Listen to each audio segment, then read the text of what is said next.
Hello class, today we are reading the second chapter of S.C. Hinton's The Outsiders.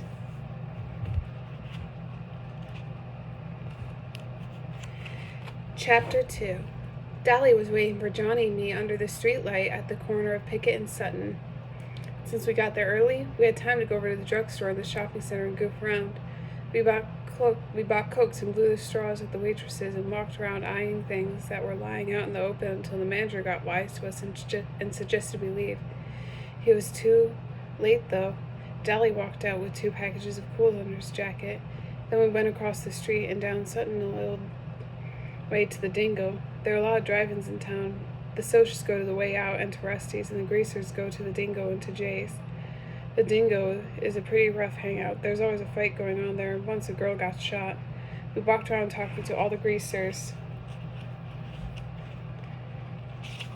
and hoods we know, leaning in the car windows or hopping to the back seats and getting in on who was running away and who was in jail and who was going with who and who could whip who and who stole what and when and why. We knew about everybody there. There was a pretty good fight while we were there between a big 23-year-old greaser and a Mexican hitchhiker. We left when the switchblades came out because the cops becoming soon and nobody in his right minds would want to be around when the fuzz show. We crossed Sutton and cut around behind Spencer's Special, the discount house, and chased 2 junior high kids across the field for a few minutes. And by then it was dark enough to sneak in over the back fence of the nightly double drive-in movie. It was the biggest in town and showed 2 movies every night, and on weekends 4. You could say you were going to the nightly double and have time to go all over town. We all had the money to get in. It only cost a quarter if you're not in the car.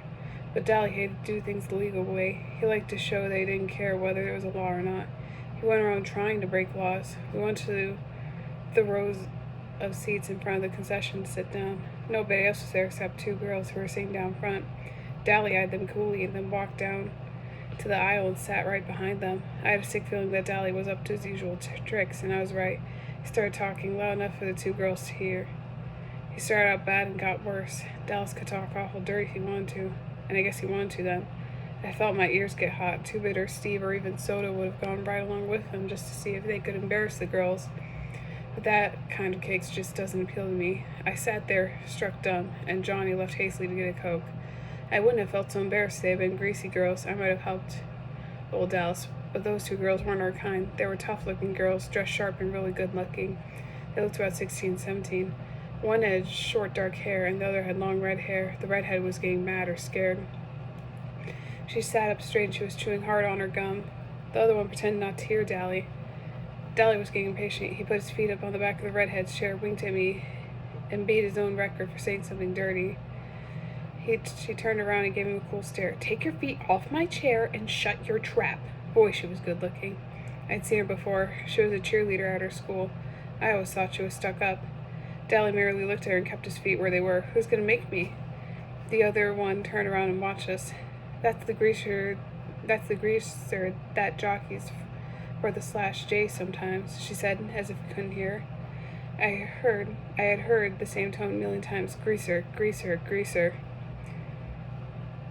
Oh, yeah, I had heard that tone before too many times. What were they doing out of driving without a car? I thought, and Dallas said, "I know you 2. I've seen you around rodeos. It's a shame you can't ride bull half as good as you can talk it," the redhead said coolly and turned back around. That didn't bother Dolly in the least. "You 2 barrel race, huh? You better leave us alone," the redhead said in a biting voice, "or I'll call the cops." "Oh, my," Dolly looked bored. "You got me scared to death.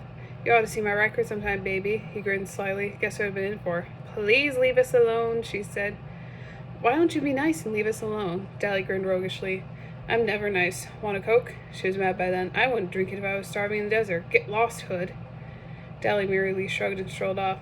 The girl looked at me. I was half scared of her. I'm half all scared of nice girls, especially Socius. "Are you going to start in on us?"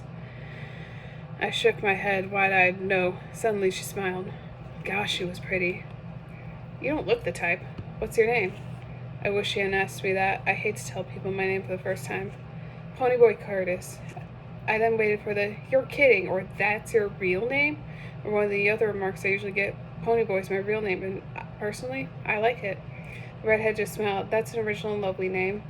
My dad was an original person, I said. I got a brother named Soda Pop, and it says so on his birth certificate. My name's Sherry, but I'm called Cherry because of my hair. Cherry Valance. I know, I said. You're a cheerleader. We go to the same school. You don't look old enough to be going to high school, the dark-haired girl said. I'm not. I got put up a year in grade school. Cherry was looking for me. What's a nice, smart kid like you running around with trash like that for? I felt myself stiffen. I'm a Grease, same as Dally. He's my buddy. I'm sorry, pony boy, she said softly. Then she said briskly, Your brother Soda Pop? Does he work at a gasoline station? A DX, I think? Yeah. Man, your brother is one doll. I might have guessed you were brothers. You look alike. I grinned with pride. I don't think I look one bit like Soda. But it's not every day that I hear socials telling me they think my brother's a doll. Didn't he used to ride in rodeos? Saddle bronc?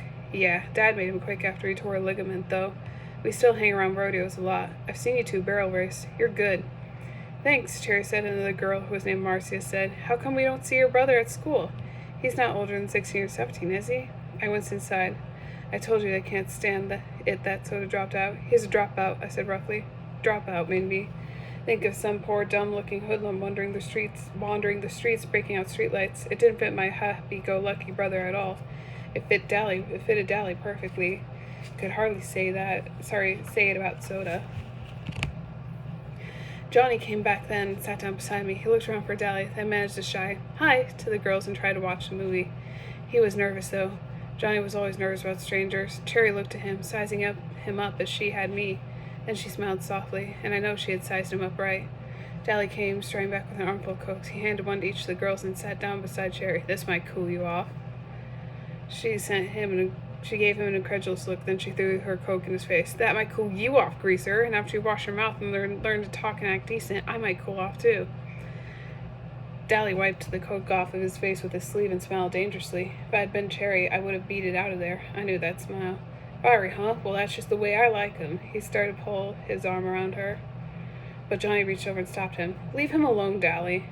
Leave her alone, Dally.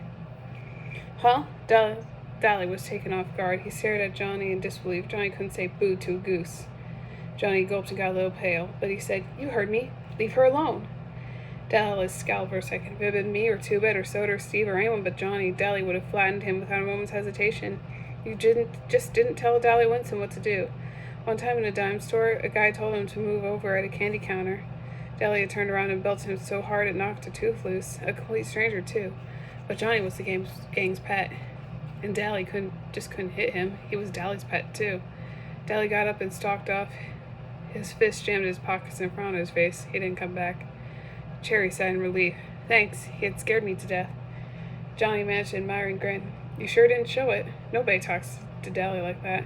She smiled. From what I saw, you do. Johnny's ears got red. I was still staring at him. It'd taken more than nerve him to say what he said to Dally. Johnny worshipped the ground Dallas walked on, and I never heard Johnny talk back to anyone, much less his hero.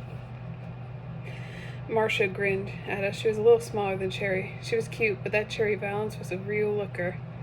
Y'all sit up here with us. He can protect us. Johnny and I looked at each other. He grinned suddenly, raising his eyebrows so that they disappeared under his bangs. Would we ever have something to tell the boys? He said plainly. His eyes said plainly. We had picked up 2 girls and classy ones at that. Not any greasy broads for us, but real socias. Soda would flip when I told him. Okay, I said nonchalantly. Might as well. I sat between them, and Johnny sat next to Cherry. How old are y'all? Marcia asked. 14, I said. 16, said Johnny. That's funny, Marcia said. I thought you were both 16, Cherry finished for her. I was grateful. Johnny looked 14, and he knew it, and it bugged him something awful. Johnny grinned. How come you all ain't scared of us like you were Dally? Cherry sighed. You two are too sweet to scare anyone, first of all. You didn't join in on Dallas's dirty talk and made him leave us alone. When we asked you to sit up here with us, you didn't act like it was an invitation to make out for the night. Besides that, I'd heard about Dallas Winston. He looked hard as nails and twice as tough. And you two don't look mean. Sure, I said tiredly. We're young and innocent. No, Cherry said slowly, looking at me carefully. Not innocent. We've seen too much to be innocent, just not dirty. Dally's okay, Johnny said defensively, and I nodded. You take up for your buddies no matter what they do. When you're in a gang, you stick up for the members. And if you don't stick up for them, stick together, make like brothers.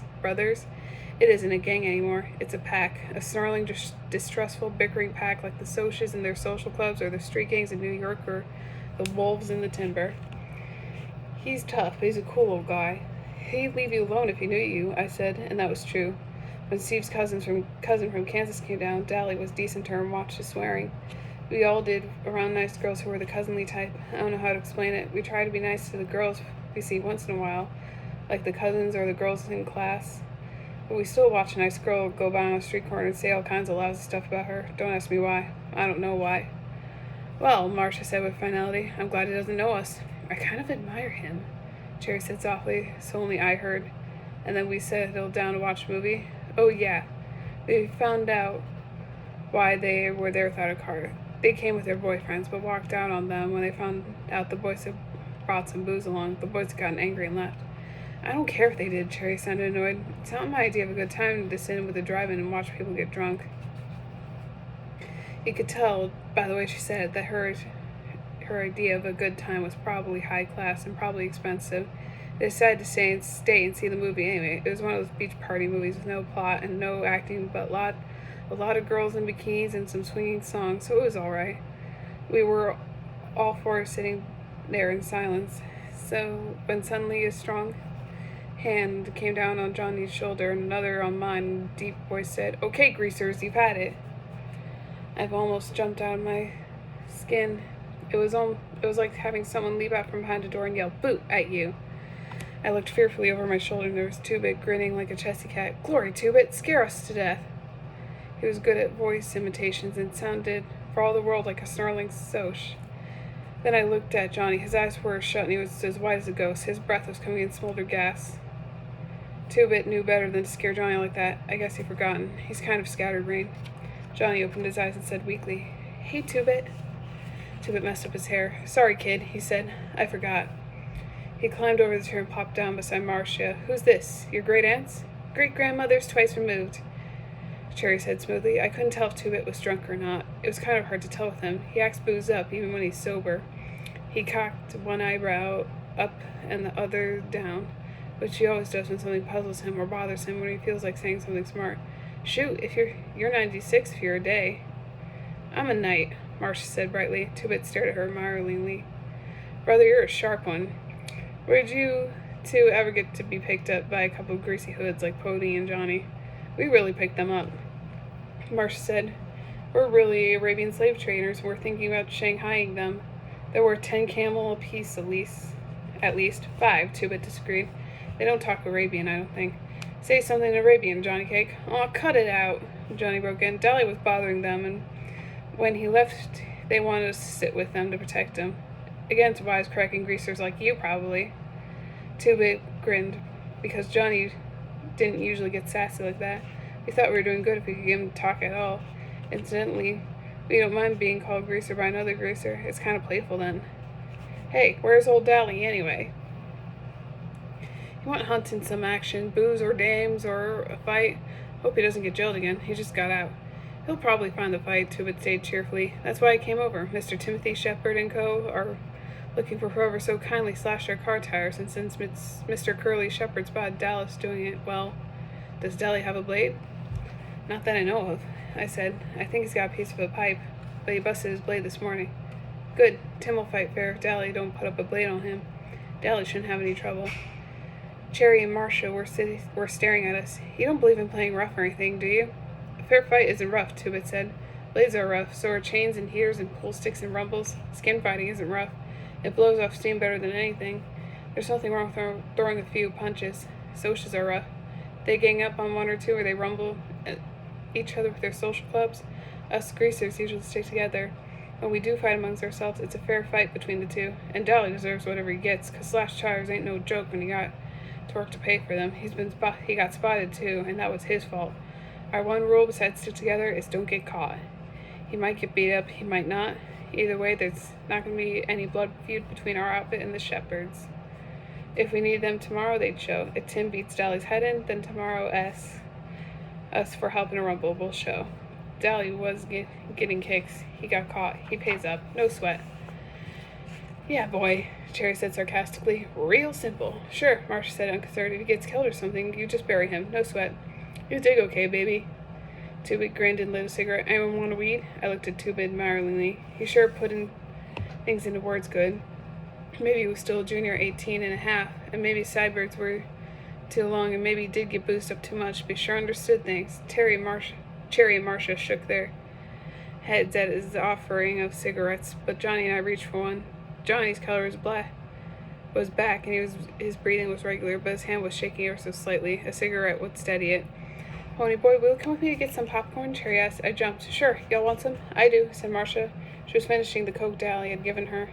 I realized then that Marcia and Cherry weren't alike. Cherry said she wouldn't drink Dallas Coke because she was starving, and she meant it. It was the principle of the thing. But Marcia saw no reason to throw away a perfectly good free Coke.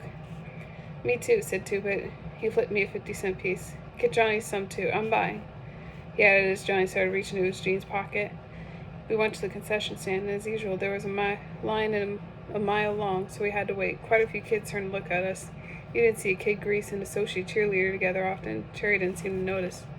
Your friend, the one with sideburns, is he okay? He ain't dangerous like Dallas, if that's what you mean. He's okay.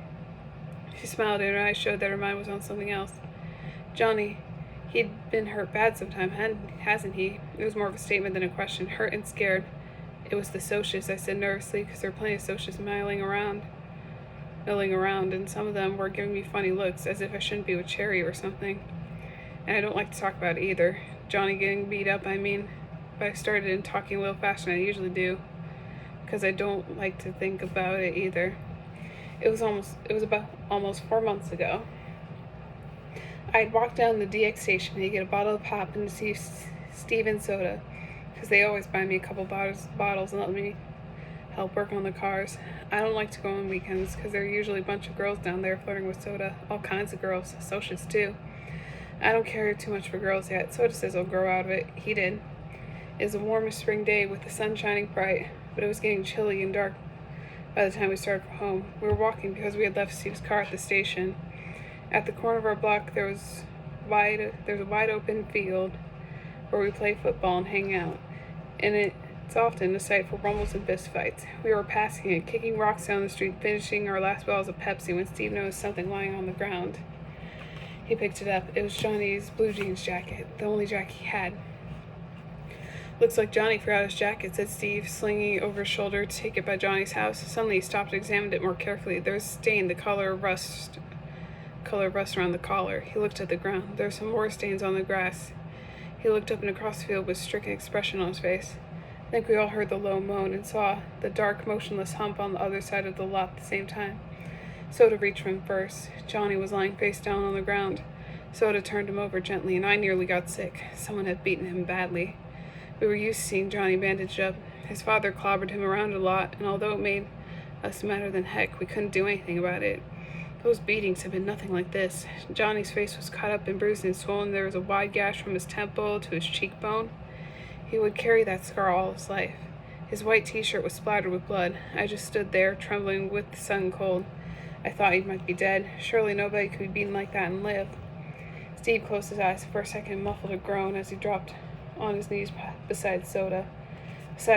Somehow the gang had sensed what had happened. Two-Bit was suddenly there beside me, and for once his comical grin was gone. His dancing gray eyes were stormy. Derry had seen us from her porch and ran towards us, suddenly skidding to a halt. Dally was there too, swearing under his breath and turning away with a sick expression on his face. I wondered about it vaguely. Dally had seen people killed on the streets of New York's west side. Why did he look sick now? Johnny? Soda lifted him up and held him against his shoulder. He gave the limp body a slight shake. Hey, Johnny Cake. Johnny didn't open his eyes, but there came a soft question. Soda? Yeah, it's me, Soda Pop said. Don't talk. You're gonna be okay. There were a whole bunch of them, Johnny went on, swallowing and ignoring Soda's command. A blue Mustang full. I got so scared. Tried to swear, but suddenly started crying, fighting to control himself, then sobbing all the more because he couldn't. I'd seen Johnny take a whipping with a 2x4 from his old man, never let out a whimper. That made it worse to see him break now. Soda just held and pushed Johnny's hair back out of his eyes. It's okay, Johnny Cake. They're gone now. It's okay. Finally, between sobs, Johnny managed to gasp out his story. He had been hunting our football to practice a few kicks when a blue Mustang had pulled up beside the lot. There were 4 socials in it. They had caught him, and one of them had a lot of rings on his hand. That's what cut Johnny up so badly. It wasn't just that they had beaten him half to death. He could take that. They had scared him. They had threatened him with everything under the sun. Johnny was high-strung anyway, a nervous wreck from getting belted every time he turned around and from hearing his parents fight all the time, living in those conditions.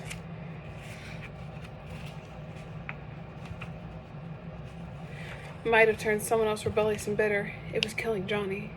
He had never been a coward. He was a good man in a rumble. He stuck up for the gang, kept his mouth shut, good around cops. But after the night of the beating, Johnny was jumpier than ever.